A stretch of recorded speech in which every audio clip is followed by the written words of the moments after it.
See me, I'm a man of the people. So today I'm gonna do something different. I'm here in downtown Tampa and I'm looking for people with dreadlocks and I'm gonna interview them. So let's see who we find. All right, my man, how you doing? I'm doing good. What's your name, bro? Marlon. Marlon, how old are you? 28. Marlon, 28 years old. And you from Tampa? Yes, sir. All right, cool. I see you got some dope locks right there, man. Yes, sir. So what inspired you to have locks? I mean, I guess it's just like, I used to smoke weed, man, you know what I'm saying? I ain't really been smoking, but it's like, that's what it is. Looking at the Bob Marley, you know, that's the culture, 420, you know, basically. Yeah, and yes, how long have you had them? Probably like, what, 7 years? Okay, 7 years. So there's like this huge misconception that like people with dreadlocks, they don't take care of them, they're dirty, they smell, and I know that's not true for everyone, so how do you take care of your hair?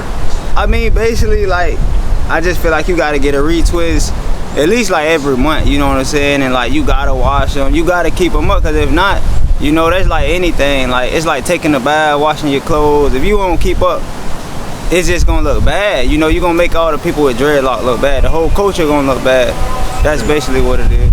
Yeah. So we were talking a little bit off camera about dreadlocks in the workplace. So could you talk a little bit about your experience with having dreadlocks?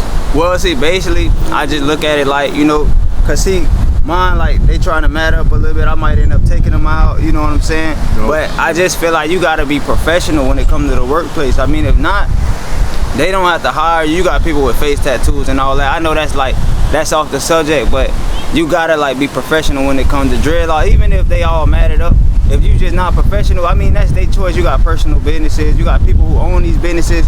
It could be a McDonald's, you know what I'm saying? And if they own it personally, they got a choice whether they hire you or not. But beside of like a McDonald's, like, it's a whole corporation and it's not personally owned, you know what I'm saying? These people, they don't have to hire you, know, so you just gotta look professional in the workplace, basically. So have you faced any discrimination in the workplace based on your hair? I mean, to tell you the truth, it was actually, I tried to get a job down here with, I think it was you lately. I think, if I'm not mistaken, they told me I had to cut my hair off. They were like, yeah, you gotta cut all your hair off. We don't like your dreads. But that's what I'm saying, it be personal, like, it be businesses, privately owned, that's what it called. Right. I said personal, it's privately owned, that's what it is. So if you run into something like that, it might be kind of hard, but it's so many places that hire you. It say on the application they can't do that. They can't discriminate. It's tattoos. They can't discriminate against dreads. You got religion. You know what I'm saying? And it's like really the law. So if somebody do come in contact with that, you can actually sue them. You know, it's just a lot of people not smart. They don't think like that. They don't understand. You know what I'm saying? Yeah. So with all this COVID stuff going on, has that had any effect on how you take care of your hair?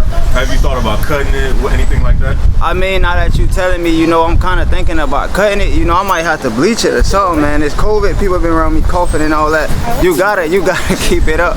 You know what I'm saying? I'm telling you, like, I might have to. They say you get the treatment, you put the oil in your hair and all that. I might have to have one of these people do me the treatment just because of the COVID. Because, you know, say you keep the mask over your face. I got the mask over my face, but like, how much is that protecting your hair? You know, you wash your clothes, but I mean, with my hair, I might just, whoever retwisting my locks right now, they might make a little extra money right now. You just brought that to my attention. I might have to pay them. I might have to pay them a little extra, you know, every week, every 2 weeks.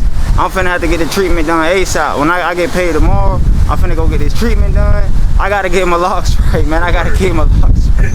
You know, you can do an apple cider vinegar rinse. That's what I've done a couple times. That's what I might have to do. Yeah, it works good. It works good. So, you know, you see, I have like freeform locks. I've never twisted them or anything, and a lot of people with those type of locks, they have like a spiritual connection to them. So, what does your hair mean to you? I mean, at the end of the day, I feel like it's not really necessarily the hair. Cause you got a lot of people, you got famous people, you know, you got like, let's say, for instance, Bruce Lee. I think he had a spiritual connection for him to be that strong and so small. So basically, I don't think it had, I think it's all it's your mentality. It's your mindset, you know what I'm saying? Like they say mind over matter, but it's like, if you're not smart, like say I can hit the lottery tomorrow. If I'm not smart, that money be going. You got people who play basketball and all that, you know what I'm saying? Football players who done made it. And it's like, I feel like it is a spirit. See, I feel like the spiritual connection it's mainly like your mentality. That's what make it spiritual.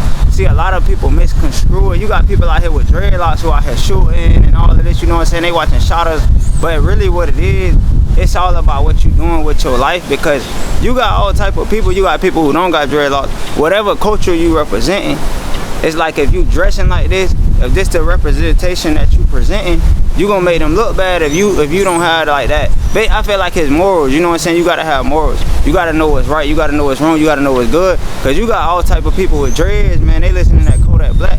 And I ain't saying Kodak Black not spiritual. I'm just saying they taking it and they running with it and they messing the culture up.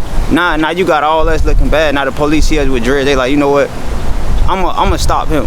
What he got going on? He got drugs in the car. How he know I got drugs in the car? I might not even smoke, I got dreads. Like I said, I ain't even been smoking even though I got dreads, you know what I'm saying? But I just feel like that's kind of like a little piece of the aspect of spirituality with the dreads. You know, everybody got their own understanding. It's different people got different spirituality. You got all type of different religions. So it's like, it might be Muslim, it might be somebody that be like Jesus, you know, Buddha, you know what I'm saying? Even though they got dreads, they come from all different type of walks of life, you know, basically. Yeah, that's deep right there. Yeah. That's deep.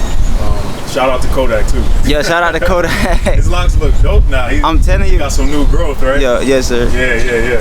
So I know you were saying like Bob Marley and stuff was big influences. Were there any rappers specifically that were influences for your locks?